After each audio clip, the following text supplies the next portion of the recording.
والصلاة والسلام على خير المرسلين محمد النبي الأمي وعلى آله وصحبه أجمعين. أما بعد، يقول الله تعالى في القرآن الكريم: إن الله وملائكته يصلون على النبي يا أيها الذين آمنوا صلوا عليه وسلموا تسليما. اللهم صل على سيدنا مولانا محمد صلى الله عليه وسلم. This is the third day after we might as well call it the execution of our brothers and sisters down in New Zealand. New Zealand is actually a pretty peaceful place. New Zealand, generally, from what we understand, it's not that racist as like, let's say, Australia and the United States and what have you. New Zealand is a nice little island. Not a little island, it's a pretty good size. So this right here have to be examined. This, of course, we made a dua for the people. We ask Allah to accept their martyrdom, and if their martyrdom is accepted, then they go to paradise, sinless and without, technically, without the recording being ran upon, because it clears it up. What they, that's the beauty of martyrdom. That's why most of us feel like, okay, keep me alive as long as it's good. But when I go, I'd rather go as a martyr, because that way you got a kind of ticket goes with martyrdom. But the other one, they got to, it's Allah give us what He wants to give us. There's a lot of discussion about this, who did it, why they did it, and there's a lot of rock throwing and blaming. The media and other people, they blame, they put a lot of blame on old Donald. The media is putting a lot of blame on Donald Trump, because the guy mentions Donald Trump as a hero or the flag bearer of the ultra-right, or they claim that if he's not, he's making a lot of dog whistles. You know, white folks call them dog whistles. In other words, giving you the authority, giving you the green light, that it's all right to feel invaded. It's all right to feel like there's a white genocide. Those feelings that you've been having is healthy, they're good. Because if the maladjusted white folks look at it, they say, look at our borders, man. They're just, the people are flooding in. And when Don them fix up the news, they have an invasion. Thousands of people. You don't know whether Don them fix them people up to come or not. You know, because they got management of media management all the way down. So it might have been 20 people getting ready to go, and they bring all their Honduran agents and everybody to join the crowd. Go up and have a free ride. Just scare the people in America to death. You know what I mean? So we don't know how many of these, what they used to call false flag operations that they have. You know, false flag operation. You're a British ship and you raid a Spanish ship and you run up to the Spanish flag and they think, oh, that's our homeboys, and then they blow you out of the water and they're British all the time. You know? Or the false flag operation. The Boston Tea Party was a false flag operation. They dressed up as Indians and said the Indians did it. Right? But they threw British tea in the water.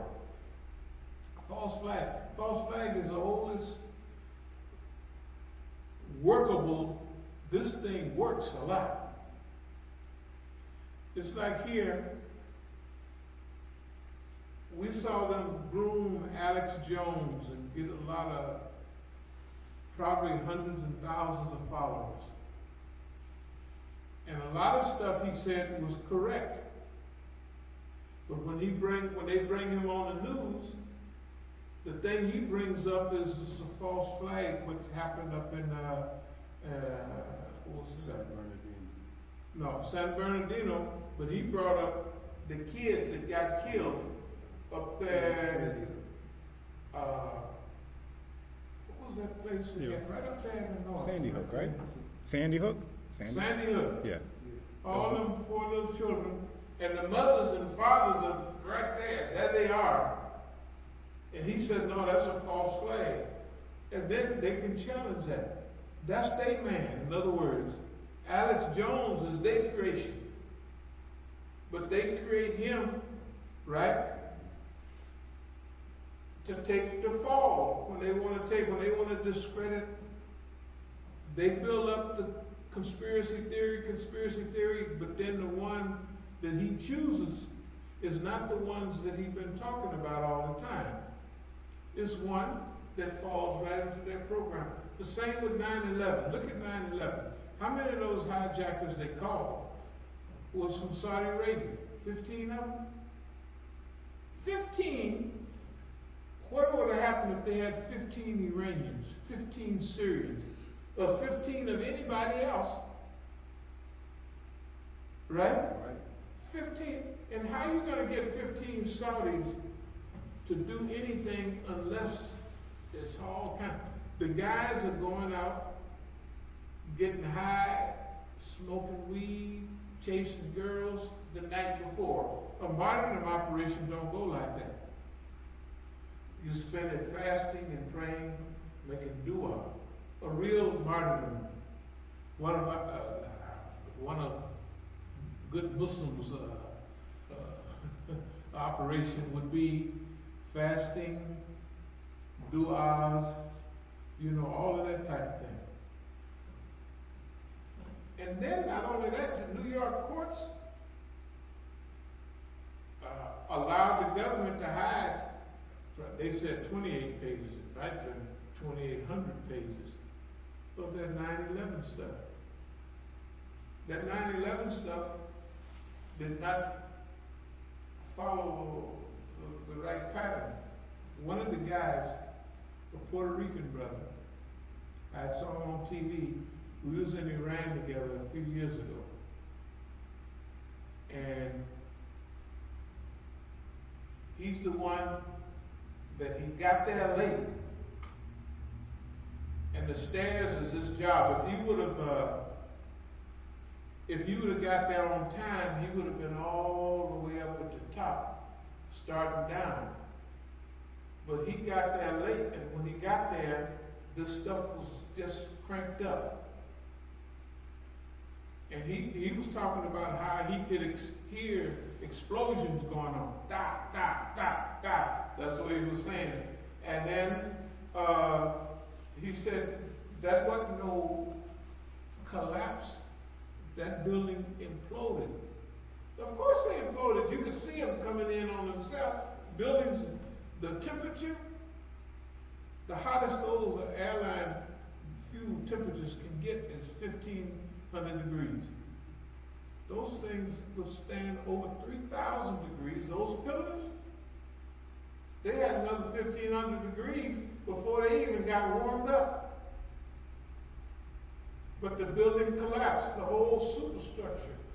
If they would have melted one or two of the beams would have just softened up. You know what I mean? And they might have just came in a little bit, anything. So they give us 911 excuses. And they will say, this is what happened. And they will give you information that can be challenged. They're giving you the information, to set you up. When you give their information, then they can challenge you, they can prove your information's wrong. Just like Alex Jones and Sandy Hook and all of that. So we have to be, the public is not aware of all of these things. Some of them are. So one of the jobs that we have is we have to make, see, these European, the white people that are so fearful are fearful of basically nothing. And that thing that they fear, if they had a different attitude, they would almost welcome. Number one, that racial purity, that's back in the Ku Klux Klan days, way back there. And they didn't have no purity then. They had a few white folks, but they had octoroons amongst them. They had white folks amongst them. You ever seen them programs of white people, black people that are actually white? You know, I said, that people, and then they'll tell you at work they do this and that. And I said, that's a white lady. She's an octoroon. Technically, physically, they're white. And they have to sit there and listen to white people talk about black people, this, that, and other. Then the other crew don't want to hear nothing but, yeah, them niggas ain't no good. You know, like the ones that they called it passing years ago. Right.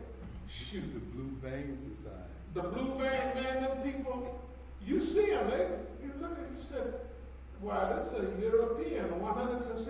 No, indeed. Anyway, they got tar babies as daddies and granddaddies and all that, and they just slip through the funnel or something. But anyway, we have to reach out to those. That's our job. That's what this Quranic ayah is about. I'll jump to it right away. Bismillahirrahmanirrahim. Wa man ahsanu qawlan mimman da'a ila Allah wa amila salihan wa qala innani minal muslimin. Who is better in speech than one who calls men to Allah, works righteous deeds, and say, I am of those who submit to Islam. I am a Muslim. Okay, the next part is La tastawi al-hasanatu wa la as-sayi'atu atfa billati hiya ahsanu fa'iza alladhi baynaka wa baynahu adawatun ka'annahu waliyyun hamimun. Basically it's saying, do not equalize evil for evil. You can do that. People do you evil, you can do them evil back. But it's saying, Tastawi, it has of doing good, return evil. That, what it says here by the English meaning, repel evil. People have done you bad. Repel that evil with good. That's coming from Quran. Basically, that's better. Then between whom and thee is hatred, become, as it were, a friend and enemy. Of course, the word wali. You know, wali is an advocate, a lawyer, an attorney, a protector. Hamim is like warm water. It means fuzzy and warm, cuddly like. Waliyun means that we would become their wali, the people that's been treating us bad. That's what the Quran says. We can read it again if you like. That's what it says. Nor can goodness and evil be equal. Repel evil with that which is better. This is 10 times more forceful than turn the other cheek. Because turn the other cheek don't deal with specific evil and hatred. So they can take your thing 1 mile, take 2, stuff like that. If they pop you on this side of the cheek, turn the other. Then look between whom and thee was hatred become, as it were, an enemy friend. Basic to me, I get the feeling of opiates, poverty, Oxycontin, and all that is just hitting white folks. That it's our job, from my experience, to go to them, and finally we're going to have to do it, and bring them close to us because nobody else is their friend. You know what I mean? Except them each other. Of course, they got Narcan and all that. But what I mean is, we've experienced all of this. That might have been the purpose. So that we can do what? We can go to them, and we can actually protect them from the evil, the big white man guy. Because he ain't playing. He don't care nothing about race or nothing. But he's going to do like Pharaoh. Pharaoh divided up the people. Why you divide up the people? So the people can't fight you. In colonialism, the big tribe, they would keep dominated. Why? By the small tribe. They're talking about the Germans and the Japanese. If they would have took over America, who do you think they would have put in charge? Negroes. Why? Because we've been oppressed by who? White folks. And who did we know better in his house, cleaning him up? The best, the most? White folks. So they knew, they gotta know he's a minority. They're 10, 12, 15%. They know everything. We'll train them and put them on top of the other. And we'll be on top of them. Right? We have to get to these white folks. To everybody, technically. But today we see Islam as the global solution. We don't have to say Islam is a global solution, but that's what it is. And no one will be granted such goodness except those who exercise patience, self-restraint, none but persons of the greatest good fortune. So that's saying the people who are fortunate are the people that understand that ayah, or those ayahs. They understand those ayahs, and then they're willing to implement it. What do? We educate the white folks on who their real enemy is. We also let them know we understand why they feel the way they do. We understand, because they did the same thing with us.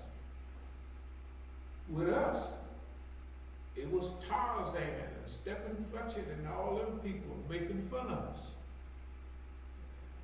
When Jane fell in the water, Tarzan jumped in there with his knife and beat the alligator up and everything else. But the Negro fall in the water and the alligator eat him up. He carried the white man's load. This is just the way they treated us. When that was something that happened, they used to say a cast of thousands. Nobody knew our hopes. Nobody knew our dreams. We were just in the picture. Somebody would pick us up every now and then, and we would be in that cast of thousands. But even the cast of thousands, most of them was white folks. All them great epic films, people out on the battlefield and whatnot. The only people you remembered was a star, a co-star, and a few more people, and that was it. You rose and set on their dreams, their hopes, their aspirations. They were important, and you were incidental.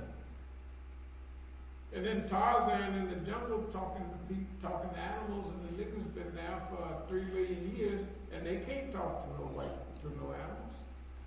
Right? They can't swing in the trees. They can't do nothing. They can't fight alligators. They can't fight alligators. The Negro fall in the water. You remember them old scenes? The Negro fall off a cliff in the water, he's gone. Chop, chop, chop, chop. They did us bad. Now, we tell the white man, you feel this way and that way? Yes, I do. Well, here's why. I said, you go to the movies lately? Yeah. You see Kate Winslet, whoever it is, going off into the sunset with what's his name? Idris Elba. You don't like that? Do you? Hell no, I don't like it. What's the other ones? Everybody, do you see all the Negroes getting all the white girls? Star Trek. The latest Star Trek. The Negro gonna run off with the white girl. And like you said, it's not African Americans. It's always It's Africans. Africans now. Real live card carrying Africans. You know, they're everywhere. I don't have nothing. I like everybody to get their share. But they come in here with a plan. It's not a written plan that they all got together and say, but they said, man, they really want to act because the people are starving back home and they see America different. But anyway, the system, the Zionists, the Israelis know what they're doing. They're stroking this hatred. They know the crackers sitting there watching that. And he used to be the hero. When anything happened, shoot, John Wayne, the Peckerwood, the cracker come in there, and he make everything all right. It wasn't the white woman. The white woman would fall and hurt herself, and he'd pick her up. You know what I mean? He was the hero. Can you imagine? The hero, 20 years on back, is now getting slapped around, getting his butt kicked, and he can't keep a woman. And they killing him with heroin. We have to tell him that, brother, you're the target. You are the brand new target. Shoot, out of 70,000 people, they say 7,000, it might be 107,000 people dying per year of opiates. Because there's probably 4,000 or 5,000 Negroes dying now here, and the rest is yours. And those old-time dope fiends, OD, and that's all. So our job, according to the science, according to the environment circumstances, is to get to them people, like we've been talking all along, and say, hey man, you're being invaded in your mind by Zionists, not by poor Mexicans and Negroes. And then you tell them the truth. You say, if you're fighting that battle, you've already lost that. I said, Mexicans, they're slowing down a little bit on having kids, but they're still, in 2000, they said it was 39 million Mexicans and 30 Latinos and 39 million blacks. That was them. They was incorrect. I said 39 million. I didn't see him go. Just think, everywhere did you used to see, in Carolina and all those states, did you see Latinos? You didn't see them. Starting 30, 40 years ago, you start seeing them. 20 years ago, they had Mexican signs everywhere you go now. All the meat packing companies, I don't care where you go, Iowa, you go to the whitest of the white land in America, and they've got strong cliques of them there. It's too late to stop that. And is it bad? No, they call it Reconquista, the reconquest. America stole half of the country of Mexico. All of Arizona, California, New Mexico, Texas, Colorado, Nevada from snow, Nieve. All of that was in Mexico del Norte, northern Mexico. The United States stole half of their country. Mexico is still a big country, but they was twice as big as they are now. And America stole it from them. The Mexicans call it Reconquista, the reconquest. That's a done deal. They took it. On my block, in California. I'm from Oakland.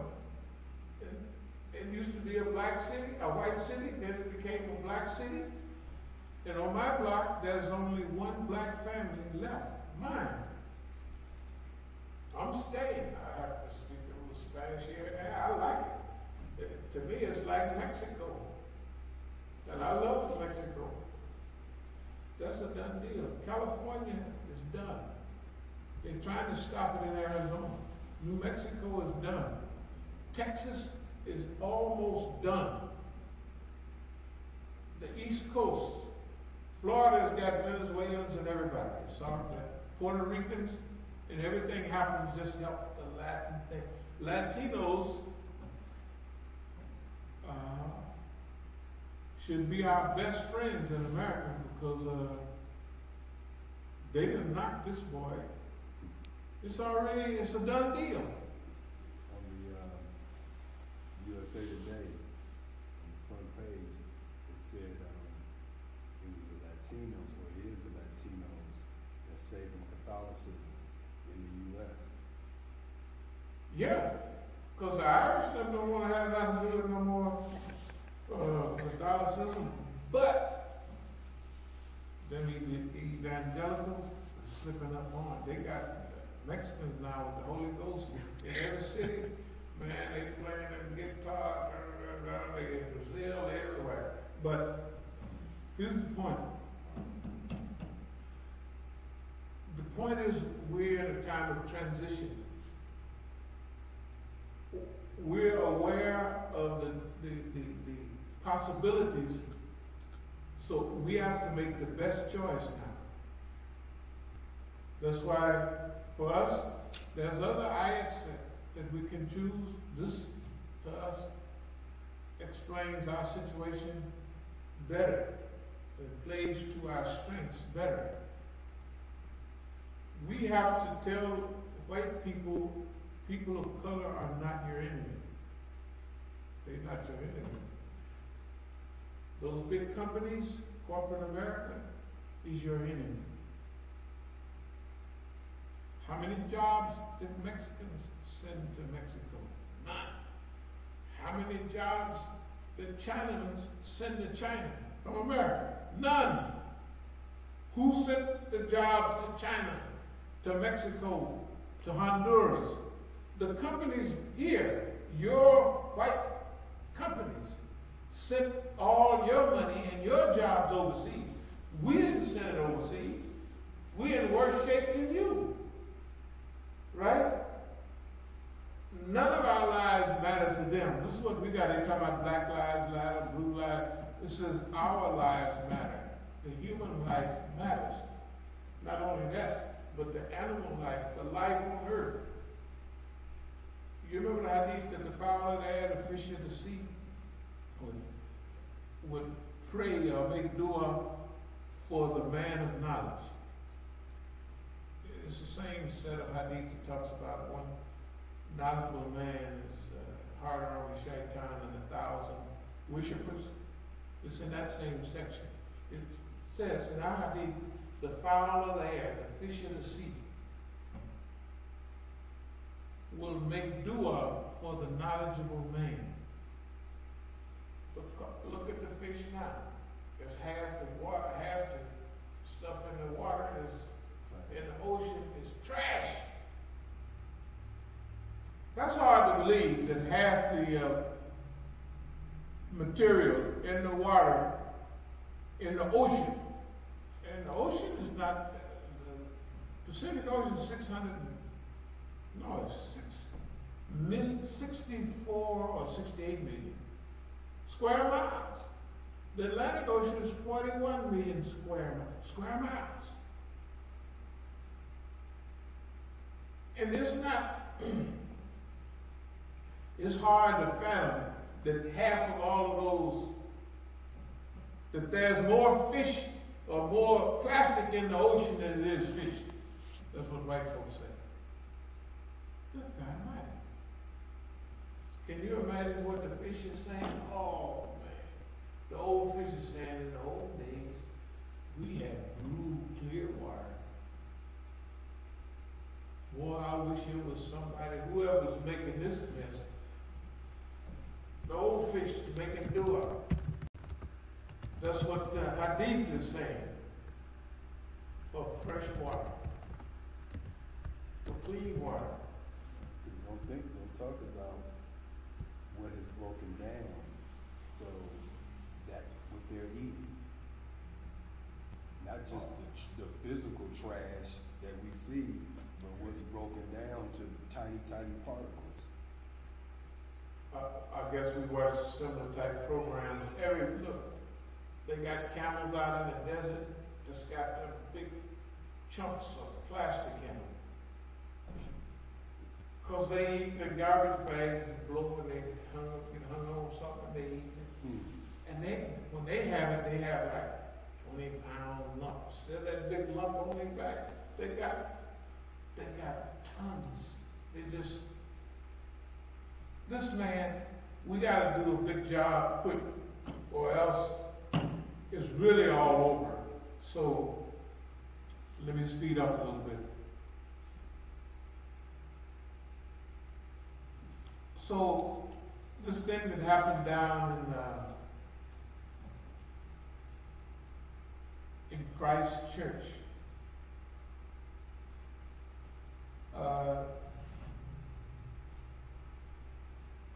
We believe it's part of a gigantic conspiracy. It's a conspiracy to divide the people up. See, what we were saying on the program yesterday is we have to be very careful and very pointed about what we do. We don't want the poor and the lower middle class white folks to be mad at the wrong people. They would be, if what they say in the media is true, they're being invaded by people of color. We have to educate them that first of all, you're not being invaded by people of color. But if you are, whose fault is it? Who's doing all the killing in just the setup of Europe itself? They had Gaddafi just cruising along. He had $34 billion in gold. They destroyed Libya. As soon as they destroyed Libya, then they started destroying Syria. And Afghanistan, they've been over there for 18 years now. So all of those people who didn't have a way to get to Europe comes down to Libya, catches an old rickety boat, and they stand up there like soldiers, and they go across to Europe. So whose fault is it? They're killing all the people in Syria, so the Syrians are going to run off and leave. Where are they going to go? To Europe. And at the same time, you have a low birth rate. All Europe have low birth rates. Right? And Japan have it too. They need those people. It looked like a big scheme going on here. They empty out these countries. They don't care nothing about mixing up races or nothing. They didn't care nothing about mixing us up. The only people who cared about mixture was the old poor dumb white folks. And the only thing he had was a white. That's the only thing those poor white folks.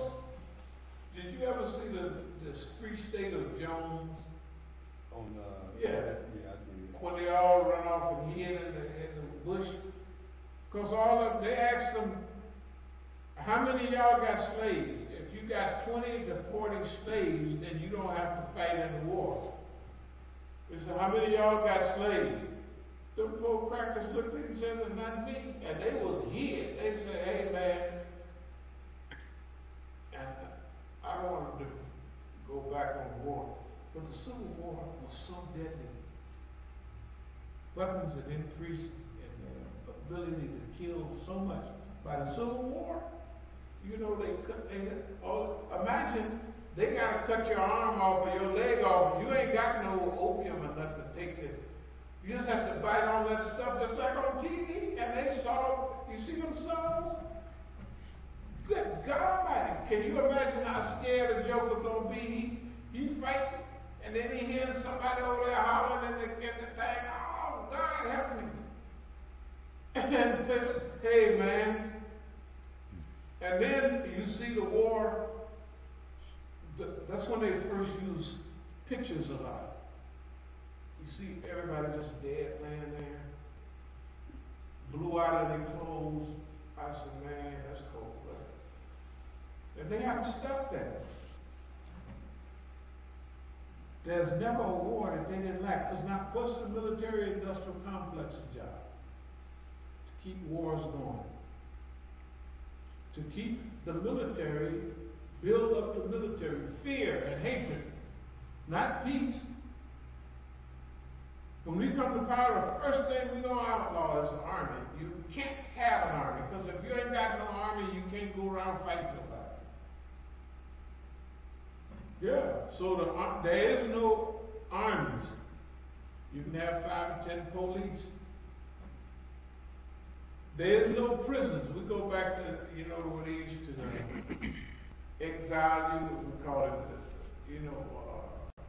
do something, but instead of wearing out people in the prison, we're going to send you to 8 years in college campus. You're going to have to get a PhD, mister, or it's all over for you, right? Why not send them to the university? We're going to teach you to read. Can you read? No, sir. Well, you'll be able to read when you get out of your campus. Campus, a real, but I mean a real, even no offense, because that's the way this is happening. People don't believe it can happen. We're going to give it a try. Okay.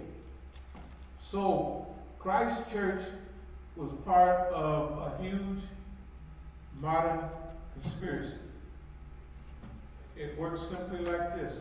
Make the white people afraid of the people of color. Make the people of color afraid of white people. Simple. Pharaoh did it. Everybody do it. Divide up the people. They do it in America. They do it everywhere. There's no place that you can find that teaches the people all to be in harmony, in unity, and love. There's always big, giant factions. Right? Everywhere. This is part and parcel of a huge conspiracy. Let's call it collusion. They colluded with each other. That's the word they use in news. They are colluding with each other to manage and to control the world in modern times. It is a modern type of slavery. The only thing is the slaves drive around in cars and stuff like that. But they don't technically have any real freedom. They can only go as far as their money will allow. If they go anywhere, they're going to go to the designated places. Oh, I have some time off. I'm going to go to Hawaii. Wherever the commercials say, I'm going to go to Jamaica and swim in the different colors. Oh, I'll go to Providencia. They don't know what Providencia is. El mar de siete colores. The water of 7 colors. That's one of the islands in Colombia. Hey man, it's beautiful down. Well, it used to be beautiful 40 years ago. I haven't been down in a long time. El mar de siete colores. The water of 7 colors. That means whatever the color the sand is right here, that's the color the water give off that. And when you're flying over it, you see all them beautiful colors in the water. 7 different shades of everything. I guess it's just black now. But no, There's a conspiracy to destroy the world of humans. That's why we said a long time ago that we want to be a part of the human potential movement. That we want to not only save human life, we call it Earth First. And we said over 10 years ago that our allies would be save the whales. People, see, all this stuff we're talking now is not new. We've been here all the time. Because any analysis 20, 30 years ago would have pointed anybody in that direction. Well, who's going to be your allies? The people who know what's going on. Okay, so let me speed up a little bit. We talked about 9/11, how it was a setup. We talked about not responding to the hatred that the governments, which are tools of big companies, not responding to those with other hatred. They want us to hate each other, just like they wanted white folks to hate black folks.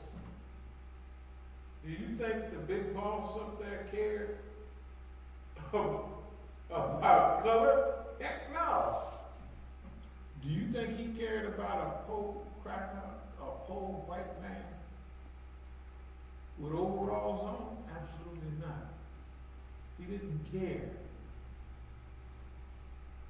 They don't care now. The companies are in charge of everything. And if any company want to come here, they give them a tax cut. What does a tax cut do? It helps them make more money. What does it do? It helps them send more of their jobs overseas and everything else, because they always say, we gotta give the companies a tax cut. Why not give niggas a tax cut? What about us? Or Me Too movement. Why don't you have the Me Too tax movement and the Me Too all of that movement, right? Me Too healthcare. No, you got to pay all this money. Well, Me Too. I want to break here. That's our job. All of that is beginning to take shape now. But we have to be very careful. The message of hatred, the message of racism, they made racism and hatred okay. Now that part of that goes back to Don, but it's not 3 people in the world don't know who Don is. The sister. Shoot, like when Don went over to Europe, they had remember that big balloon they had with red, yellow hair, orange hair, and a diaper pin. They had a big diaper. They know that this guy is a clown. He's just employed by somebody. Eventually we'll find out who exactly employed him to come in and save America. This boy here is, hey man, it's sending America downhill so fast that it's a crime shame. All these people preaching the gospel according to Trump. That's just about a lot of stuff about the good people thinking that God put Trump there to do what he do, mess up. And a few of the dumb white folks think God put him there to save them. We got to tell them this. They do. Don is here to save them. If God sent him special, he's a mujahid or something. He's a reviver, a renewer. He's going to make America great again. Well, the only thing about that is, when was America great? I'd like to see America the good, wouldn't you? I'd like to see America the good. That would really be something, because there ain't no such place. When America was great, me and you was in the penitentiary picking cotton and all of that. Hey man, we was actually picking cotton. That was our routine. 80% of Negroes was picking cotton, chopping cotton. That's what we did. Or if you was down there in Virginia, you was tobacco, right? I think tobacco was probably tougher than cotton from what I heard. Good God Almighty. All that old hot tobacco. Okay. Now we'll get to us for a minute as we move toward a close.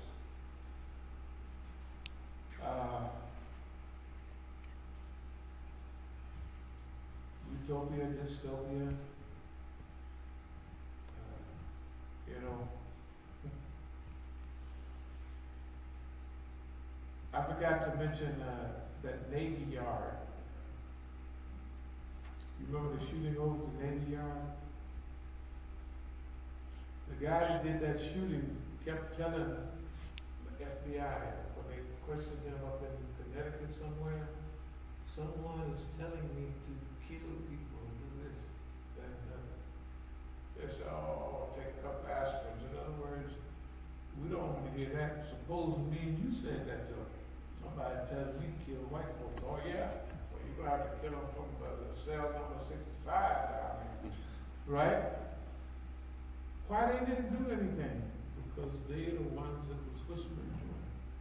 It's simple as that. The psychological stuff is big time. We're in a whole modern age. The shaitan didn't flip from just whispering here, whispering there. The shaitan whispers from everywhere, from that computer. He whispers in the telephone. The shaitan whispers in a loaf of bread. Well, that boy got all kind of action now. He everywhere. Well, he always was, but he got a microphone now. The shaitan, boy, that boy got a megaphone. That's what he got.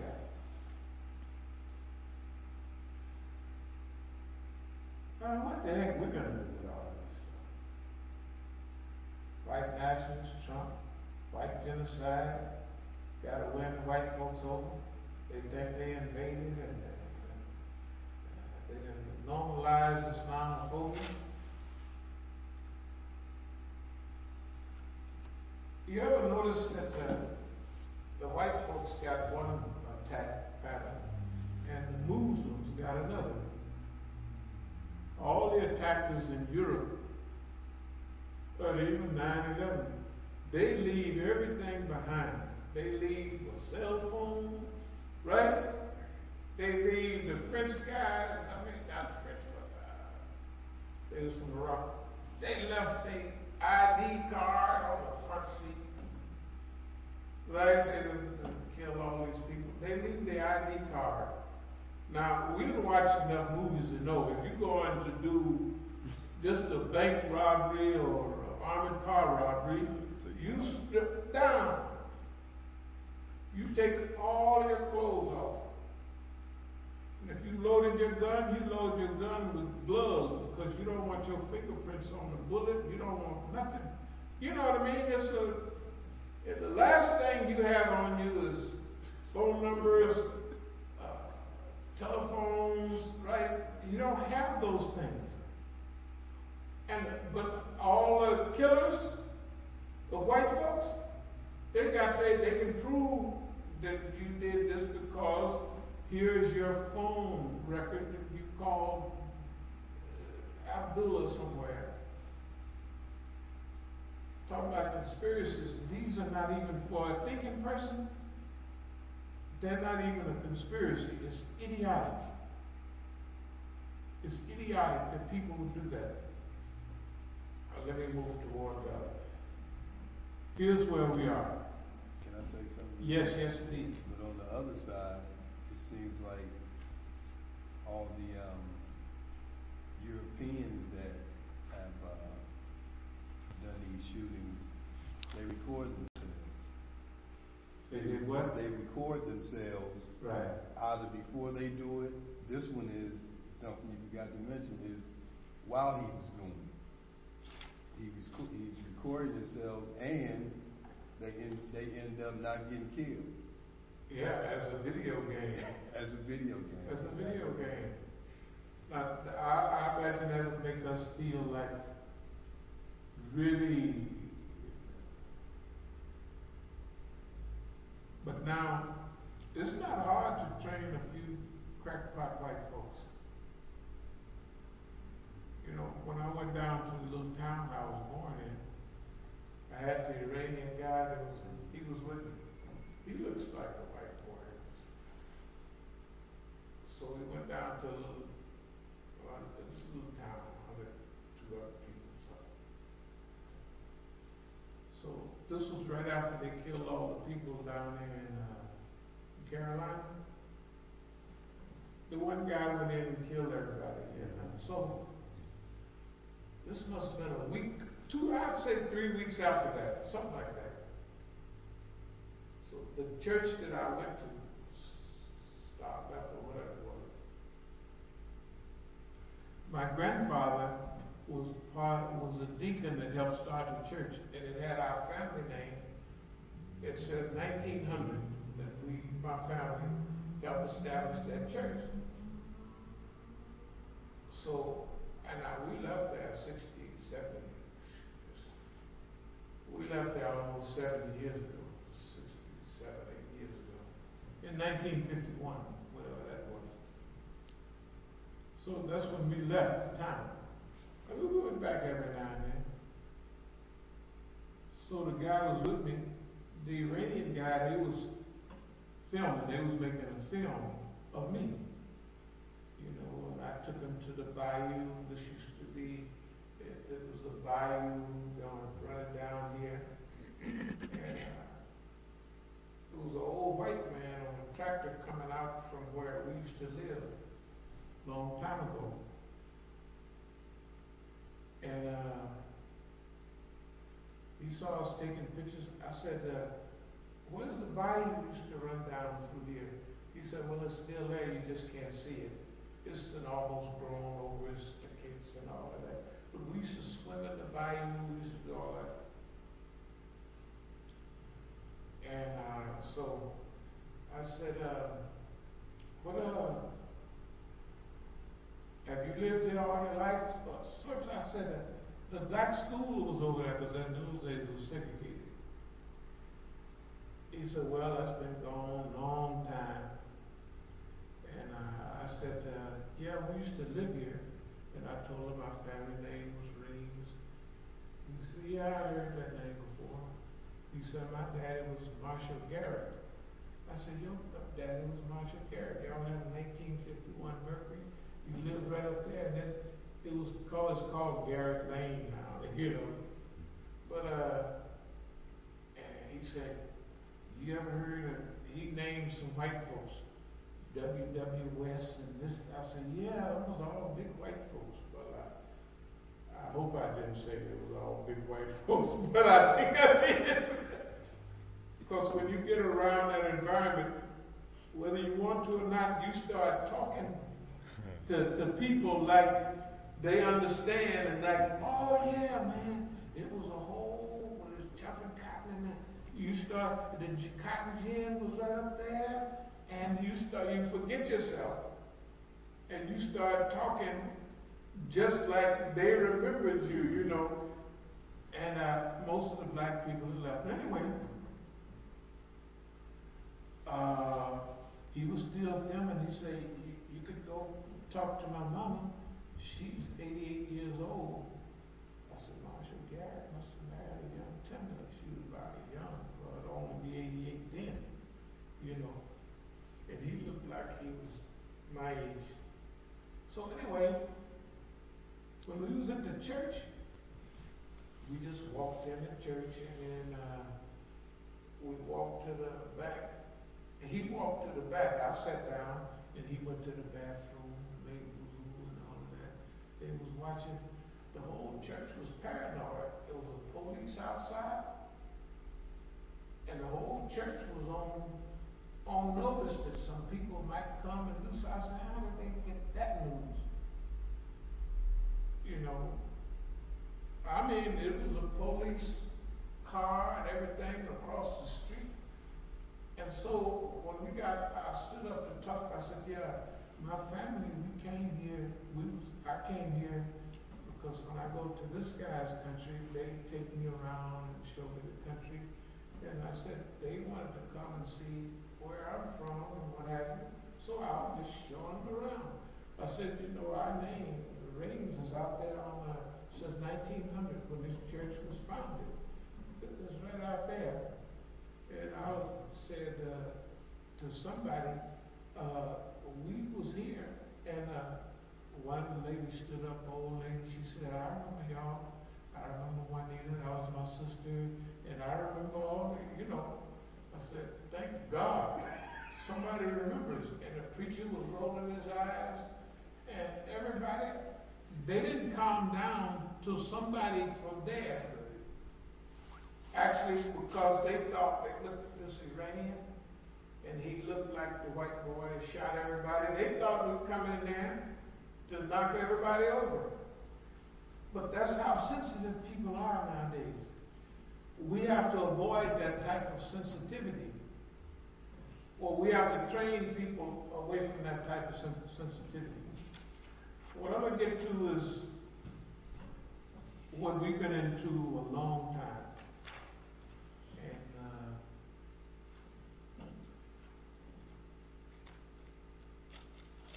I just got a couple of these, so that y'all can follow. I'll read one. Yeah. But you'll be able to see now. This is from several years ago, as you can tell. This is a copy from about 2012, I think. So, it has at the top, high school Negroes. And thick of counter-espionage. Of the book. This is a long story. We have to figure out a lot of our own fiqh. Now, people don't know what the fiqh of counter-espionage is. And a lot of people would think that we made it up, or that we are making it up as we go. But there is a need. All our groups are infiltrated and sabotaged, so we need a fiqh of espionage. There's a few passages in Quran and Hadith about it, but there's no fiqh, or the fiqh of counter-espionage. Then this just notes to myself. I'm saying I am an expert in my field, trained on the battlefield of life. No one has survived African, South American, European experience, all those experiences. Nobody right now has. So they ask, it's like asking the question, champ, how do you feel about your upcoming fight? And then we have what it is. It's unlimited rounds. The judges is on the white man's side. The propaganda machine is on their side. He has a history of headbutting, poison in the water, eye sting on the gloves, you know, like Muhammad Ali, the eye sting, just hit him and the eyes are stinging. That's the history of the white man. Right? I mean, that's just the history. He's a cheat. He has, look, everything is on his side. The judges is on their side. The propaganda is on our side. One guy can lose and they say, so-and-so really gave him a good bashing. And the people, the judges say, sure, he sure did. Now, training. 500 rounds. That is a training principle that whatever you do, if you do 1/3 of that, that's what this 1/3, if you want to run a marathon, if you practice 8 or 10 miles, you know, you'll be able to run a whole 26-mile marathon. You'll be able to do that. That's the general rule. Now, you should put a couple 16-mile runs in there and a few higher. But the general rule that if you're doing boxing or something, if you spar 5 rounds, you should be able to fight 15 rounds.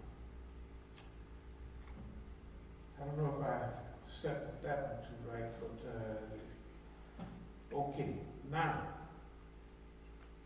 I have another page that you don't have. It talks about, what does it talk about here? Counteroffensive, error of eloquence, audacity. This is what I want to get to. Delay is not procrastination. Delay until you're ready. Allah makes you ready through your training. Okay, I'll go back to this paper. If it says boxing 500 rounds, that means you ready for a long, long range fight. And the rounds are different. You can see that we've been expecting all this. Now, I would call it a round like what we did here recently. We said we're ready to do this, we're ready to do that, and we went around to all places, right? Okay, then last week, it's almost as though we stopped. Did you notice that? I mean, not stopped completely, but we didn't go out. For the first period, I went out every night somewhere. Then we put a little slowdown. Now we call yesterday the first round, let's call it round 250 of the fight, I don't know, thousands of rounds. Why is that? It's because through our pattern, through everything we have done, every time we throw a few punches, and then we call it the end of the round. And then we go in the corner and sit down for a minute. What happens? What's the name? Sends by a monitor. Adamson. Well, I told you they sent the guy by. He's supposed to do websites and all that. He can't wait to get into websites and everything. That happened. A few more things happened. So we done threw our punches. Now we're going to wait to see what he do. That's why it says right here, delay is not procrastination. That's what it says. Delay until you're ready. What was another show? Yesterday, the Press TV. Press TV is just might as well be, well, in there, we're not going to talk about it today. But they signaled to us that we made the right decision before, because we classify in our own classification, the Press TV is a new round, because we haven't been on Press TV in months and months. So what it means is, are we being monitored? Yes, we're being monitored. How much? 150% is always. Right? So now, here's the deal. We say a bundle of success traits: patience, focus, endurance, tenacity, determination, confidence, stickability, visualization, expectation, all that self-image, self-control, self-esteem, goal-setting, responsibility, lock on and lock out. That means lock on to what you're doing and lock out everything else. Reticular activating system, that means a lot of stuff. Mapping the future. Big dreams, creativity, possibility, thinking, bounceability, that's the ability to bounce back. Courage, persistence, locus of control. Locus of control is, remember we talked about the different types of people, internals and externals. Internals believe that the location of your future is in you. That's what they call it, locus of control. Where externals believe everything out there control them, their job control them, the boss control them, right? They believe in external things control their life. This is actually types of people. So externals believe that they don't have much control of their life. They're just floating in the wind almost. Internals believe they have the main control in their life. The people who are most happy are always internals. But no matter what happens, they say, oh, I had some activity in this. I had some dog in this fight. I did this much, that much. I don't control all my life, but I control 20% of it. Or something like that. Externals don't believe they run nothing. And they're always unhappy. And they always cry. If they get a bad test, they say, it was a test. It wasn't me. It was a test. Right? If something happened, they'll say it was a white man halftime, right? And it was a boss. It's this, right? All those external environmental circumstances. Now, this one has Supreme Allied Commander. To yourself, you have to give yourself names. The Supreme Allied Commander in World War II, think about it, in Europe was Eisenhower, right? 5 stars, only 2 5-star generals. And on this side, it was MacArthur. MacArthur, his stuff was hit them where they ain't. Now, I ran across this in 1970. Because Gregory Peck made a movie about Douglas MacArthur. And I happen to like history, and I just happen to remember it. Of course, I've seen the movie about 30 times since then, but I remembered it. Hit them where they ain't. And you remember what it meant. It meant the Japanese are all right here, and they're attacking the Japanese, and they're getting slaughtered. He said, I don't like this. So he said, I ain't going to hit them where they are. I'm going to hit them where they ain't. I'll go around. And it worked. That was another general, Patton. There was another 1970 movie. He believed in reincarnation, of course. Probably because he was so good at history. He believed, I've been here before. This is about, and he would see certain things, and he was a great general. But he did something.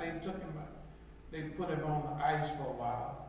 He was so mad, he slapped the little white boy, right? And they just was, the people back here was mad at him. So while he was cooling his heels, they were sending them messages. He said, the message said that we don't have to worry about the Germans because this is midwinter, and the Germans have never launched an attack in midwinter. And he said that's exactly what they're going to do. He was right. The Battle of the Bulge, I don't know if you ever heard of it. The Battle of the Bulge, Belgium and all of that, where it bulges out. The time when they call and say, you want to surrender? He said, nuts. That's what the colonel or the general told the Germans, nuts. They thought it was slick. Anyway, so he said in this movie, and from what I read, he said in real life, he said the whole world is at war. They're going to keep me out of it? In other words, this is the whole world is at war. Good God Almighty.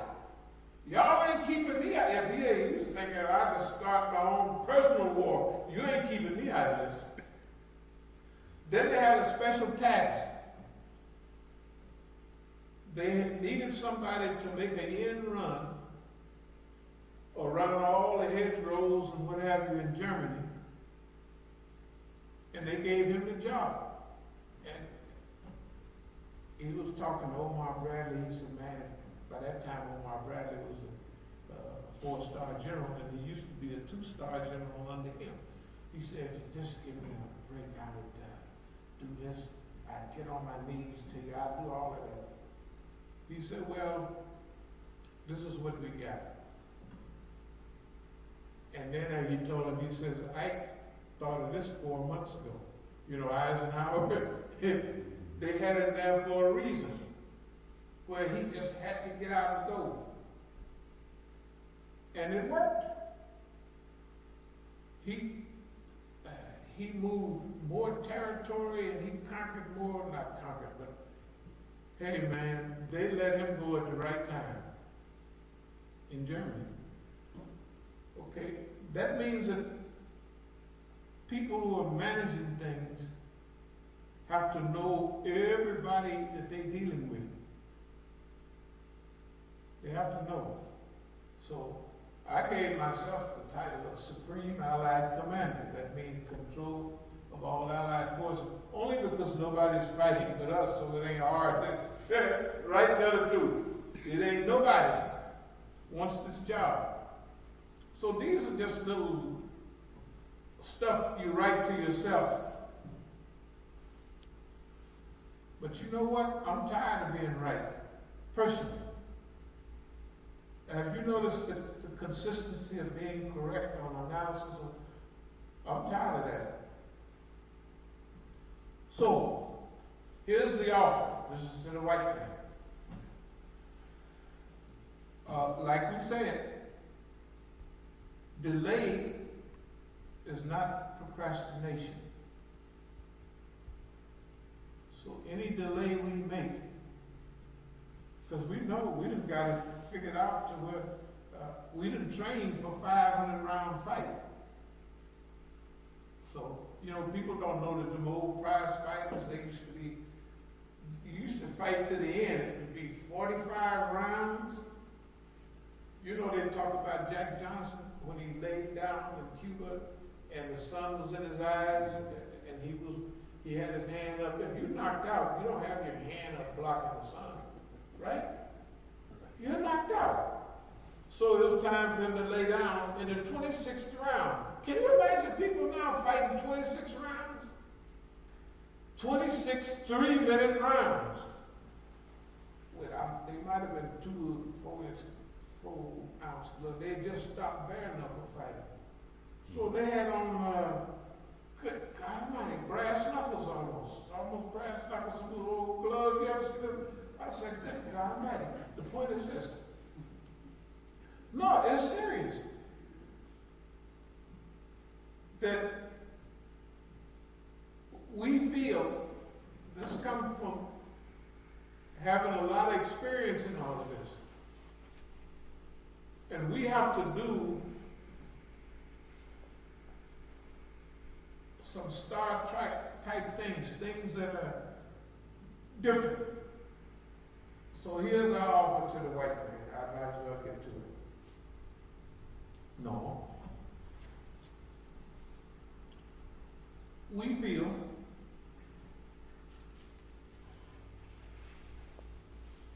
our offer is this.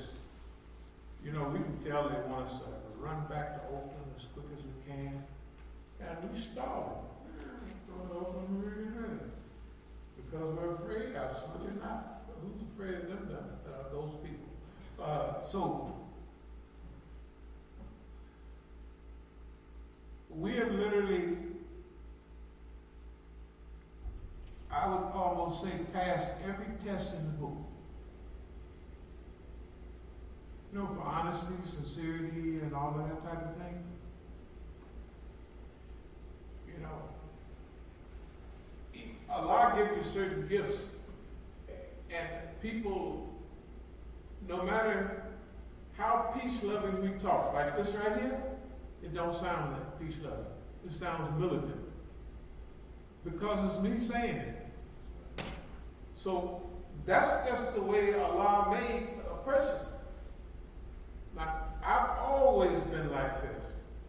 You know, in the old cowboy movies, you tell a guy, meet me at sundown outside of town. That's the way I am with white folks. All of us. Y'all don't like it? Meet me outside town at sundown. I did it in prison. I've always done that. I don't know why, but I just haven't been afraid of white folks. No matter how many of it is, I just have not been afraid of white folks. Now, my behavior has proved that that's the way I am. Year in, year out, over and over again.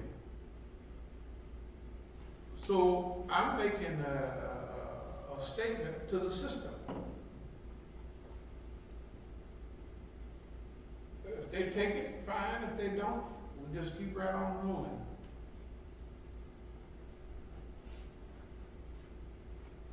This is an agreement that I'm suggesting to us from white folks. Now, our agreement is that you need a safeguard. You ran yourself crazy. You're going downhill, and that's the way that is. So here's a safeguard. If you got 5 or 10% of FBI and all that who are kind of honest a little bit,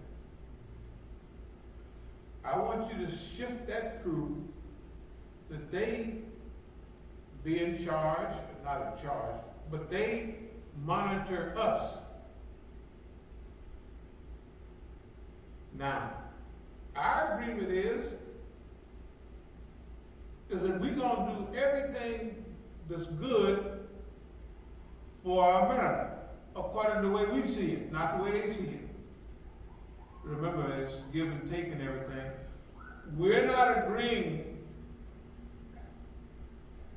to cooperate on nothing that is bad for a human being, bad for society, bad for America. We're going to keep doing what we've been doing. But there's a value in it for him. Number one, he has a safeguard. It's like telling him, you're going down anyway, boss man. Now, why don't you take 5% of your resources and put them over here, and all you do is monitor us. They monitor us all the time. That's all they do. So here's the safeguard. The safeguard is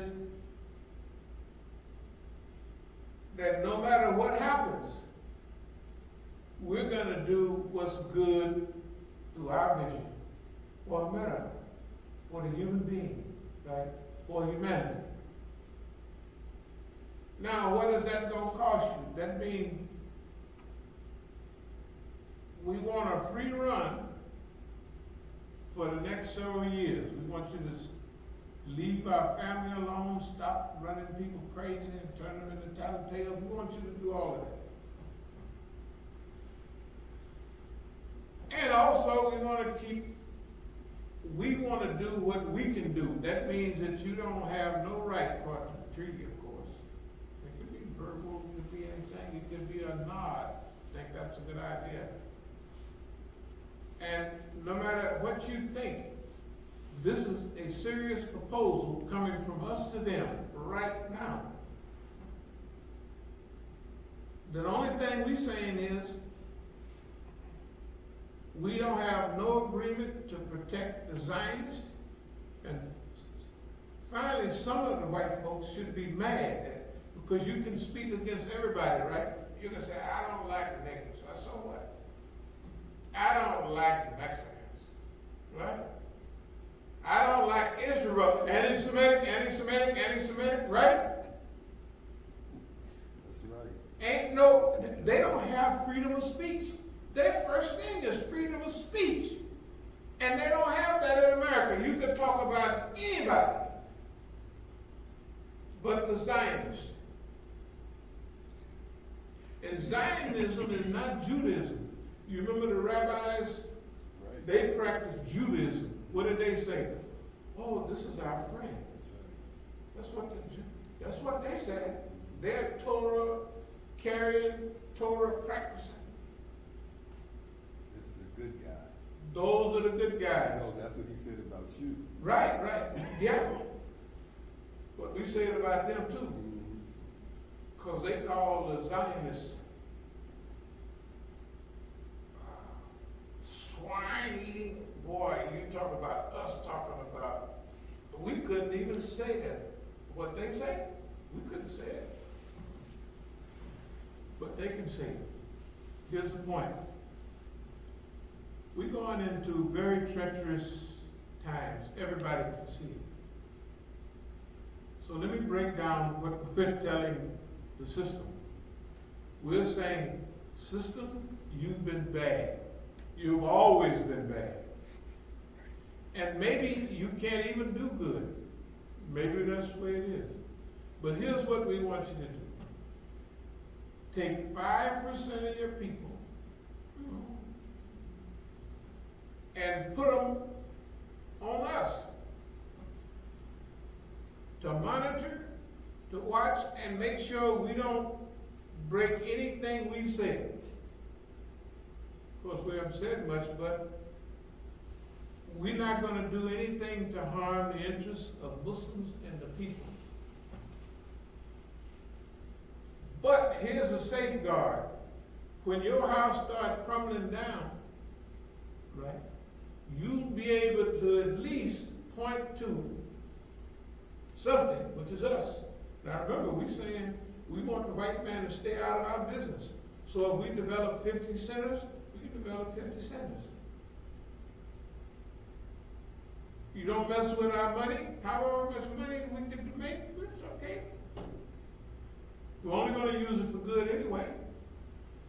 And if it's something we don't like, we're going to tell you, meet me outside of town at 4 o'clock or at sundown. And they know that's what I do. I do that. I say that. I mean that. I have done it all my life. Cracker, if you don't like something, I don't know how I made it this long. Because usually the Negroes don't last.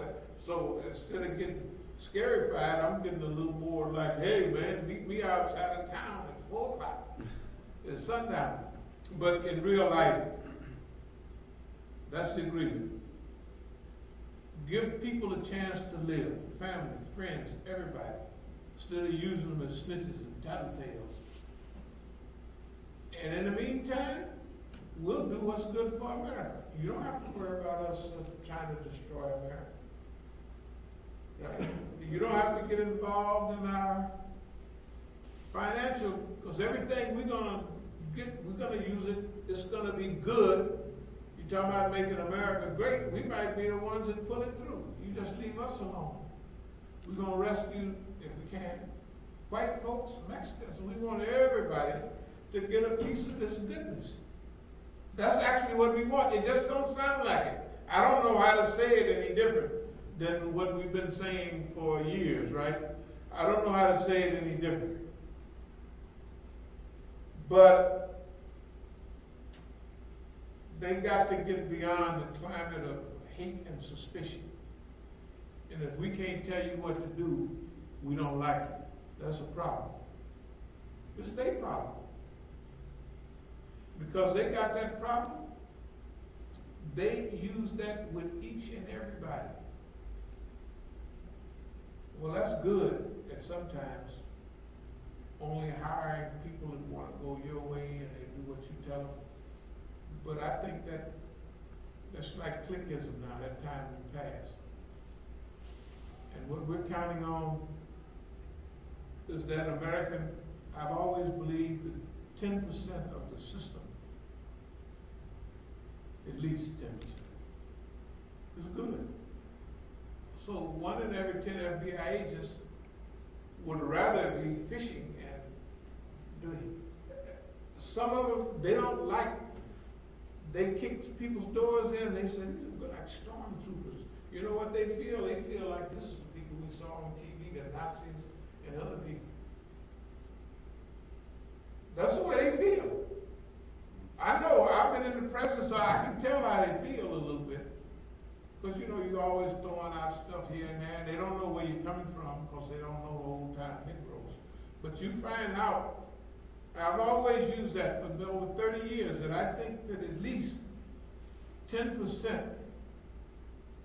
of the people, the system, would rather not be doing what they're doing. The whole thing, the court system, 10% of the judges would rather just let you go, but he got his guideline. You know, it's just a standard percentage. It could be more, it could be less.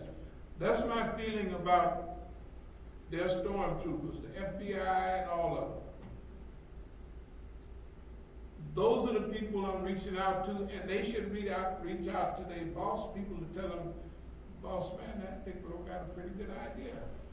Why don't we try it? We can't lose nothing. It's only 5% of the people that you mentioned it, you know.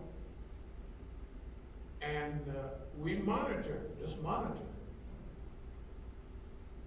If the nigga don't live up to the agreement, we just shoot him. They shot the, what was it, General? They said he had a car accident. Patton. After he did all that, he was talking on the phone, we might as well get these Russians now while we got them right here. He was crazy, of course, because the Americans didn't win World War II. It was the Germans. I mean, it was the Russians. 5 out of every 6 Germans killed was killed by a Russian. Right? Stalingrad, the Eastern Front, is where the Hitler messed up bad. Right? Of course, don't nobody know 27 million Russians died in that time. They always tell us about 6 million Jews. What about 27 million real, live, breathing people? Not an imaginary number. Okay. So I'm going to move toward a close with that.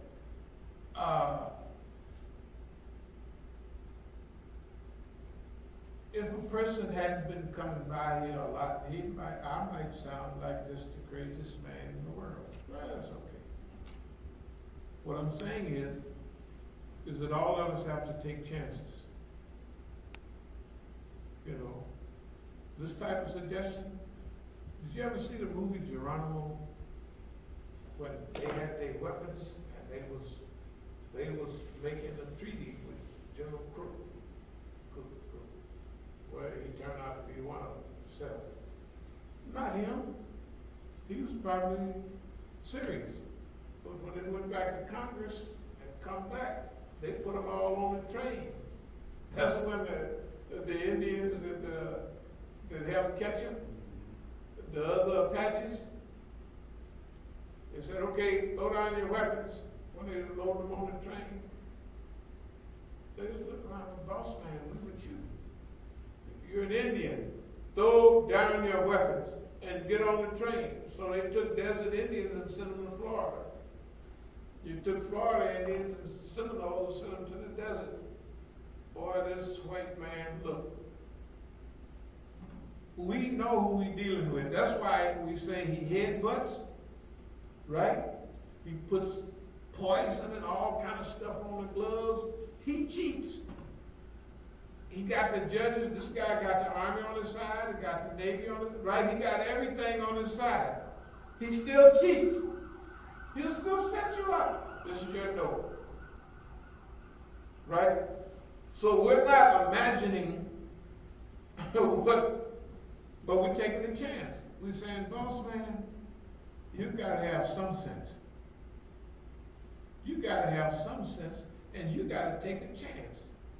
You deserve, you don't really deserve it, but you need to balance off your behavior. Because Big Don was just floating around in Europe in a balloon with a big diaper on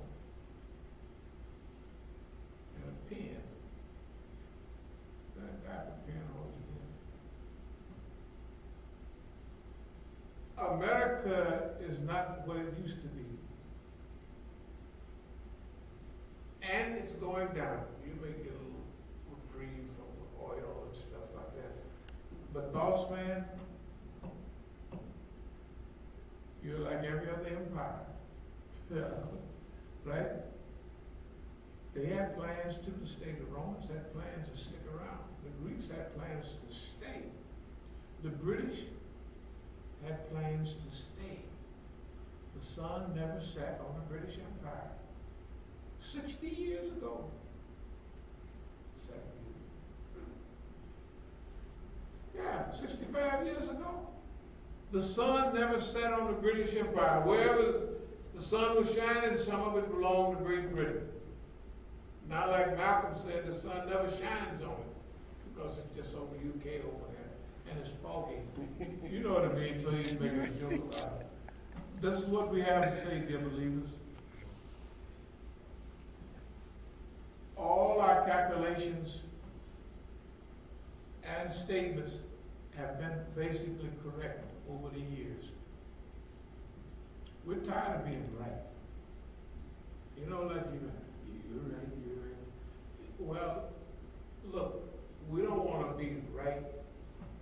We want to, the cycle of development, subversion, diversion, and all that, encirclement and suppression. We're saying if we have to, we'll do it again. But why waste all this time? Because they don't have that much time. So we would like for you, boss man, stay out of our business. That's all. Take a chance.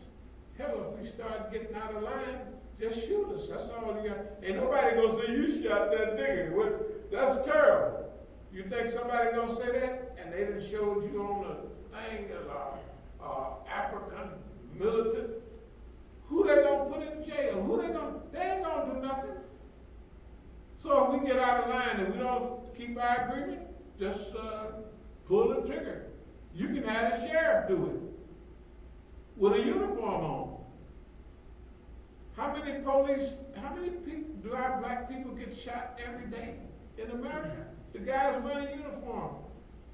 Out of 1,000 people get shot, they might send one to court, maybe.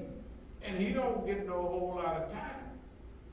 So the police know they can shoot you. This is what we saying to you. That we already know what you can do in bad stuff. So we don't keep our part of the deal, just send us to the happy hunting ground if you can. That's all. The last thing, the last chance, Dustin here. This is the last chance. Okay. Just a few other things. People like Venezuela and Colombia and all that. This won't take no time.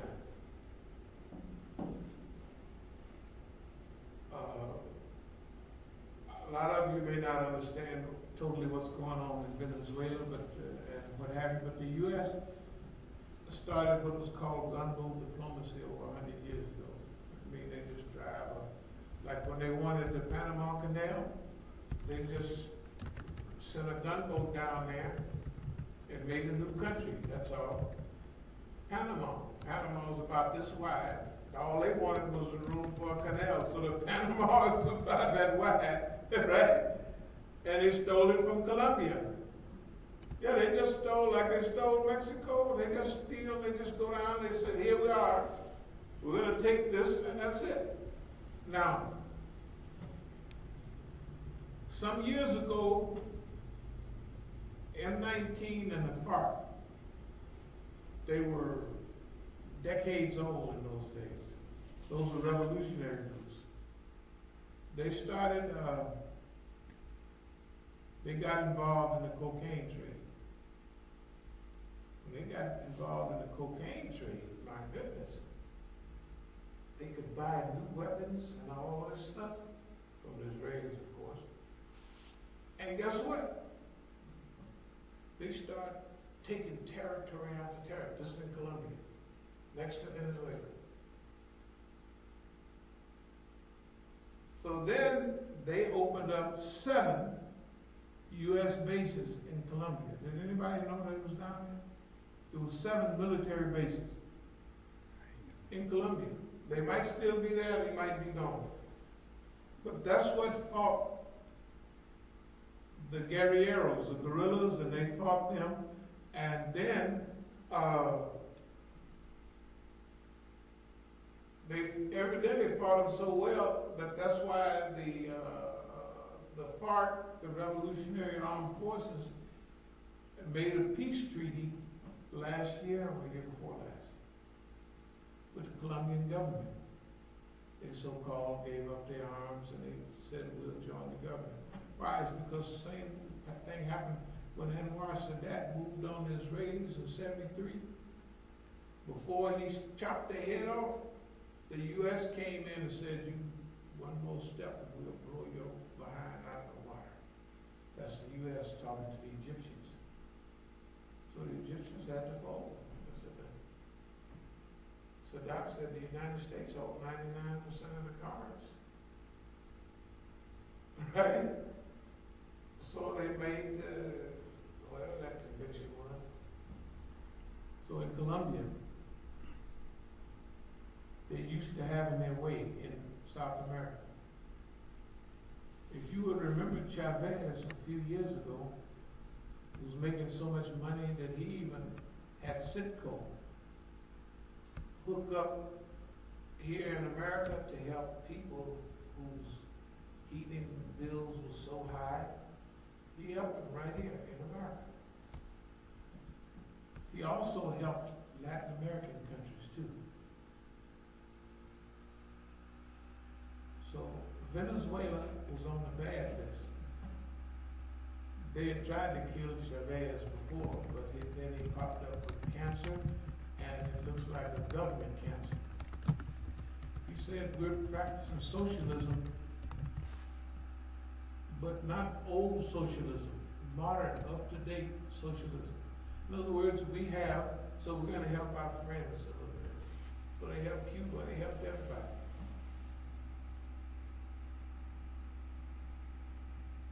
There was a book a couple of years ago about how Latin America got rid of the U.S. and prospered. But in the last 3 years, you've had the big countries, we've had to, of course, Venezuela's under the gun, but Colombia succumbed to U.S. pressure because the U.S. went down there to protect their dope. Remember, the U.S. is a dope dealer. So just like the mafia was sending some people in to protect, you're now getting too big that you're interfering with our dope trade. So we're going to finish you up. That's exactly what they did in Colombia. Okay, because they had their setup going. You notice in Brazil, the socialist government there started having all the trouble and everything, and all of a sudden, the brothers in jail couldn't run again, and they brought a right-wing dictator, whatever they want. So they're bringing all of that back. They're bringing all of that back. That's why the Bolivarian Revolution in Venezuela is so serious. 90% of the stuff you see, they don't have this, they don't have that. That's not true. Venezuela's actually, I used to live in Caracas, and I used to visit all over Venezuela. When I was on vacation from Colombia next door, I could go to Venezuela and just live around. So I lived in Venezuela. You know, so I began to understand a little bit about the Bolivarian Revolution, Simón Bolívar. This guy's idea, anybody ever hear in history about Grand Colombia? Grand Colombia. That was Venezuela, that was Colombia, that was Peru, that was Ecuador, and there's one more. There's 6 countries down there. When they divided from Spain, Simón Bolívar was not interested in only Venezuela. When they came to Colombia, they was trying to get Santander. In fact, there's a province called Santander. I realize why. In Colombia. And the troops, some of the troops said, we're not going to go any further. Or Santander told his troops, we're not going to go any farther because this river is a border. He said, it's un río. No es un frontier. It's a river. He was telling them that all of this show down here, can you imagine? They could have fought Spain and anybody. They had that Grand Columbia for a while, but the people fought against it. The British and all the people who was playing like they was helping fought against the Bolivarian Revolution, because the one thing, they wouldn't give the British the right to print their currency. Yeah. So the British said, well, we helped you a little bit. Say, yeah, but you helped us to get free. Another thing about Simon Bolivar that we never knew. Half of the people liberated, he was a slave owner, big farm, fighting for the liberation of slaves. That was Simon Bolivar. That's why Hugo Chavez and now Maduro, they claim, of course, Simon Bolivar died a young man, 1830, of pneumonia, but might not have been pneumonia. It might have been the British flu or something. Sit down there and killed him. Here's the point. All people at one time or another have to fight for their true freedom and liberation. We're sitting here in a masjid, and you would think that, well, we don't have no influence, no friends, no nothing. That's not true. The ideas that we have are current almost all over the world. Everybody wants their own freedom. They want to build their own house, and they want to live in their own house. They don't want other people to tell them basically what to do. And the vision that they have for a future, if you were to ask the people around the world, what picture, what type of earth would you like to live on? I bet you 85% of the people would say the same thing. Within reason. What type of system would we have? We would like to have this kind of system. I bet you 85% of the people, 85% of what they say would probably be the same. You see what I mean? Of what the human being wants. So, what I'm trying to say is, we're part of a global movement. Everything that we wrote about has all basically come true. So we re-Africanization of the Islamic movement in North America, the de-Israelization of the Islamic movement, all of that is a true fact. So that's what we're reaching out to the people to be a part of.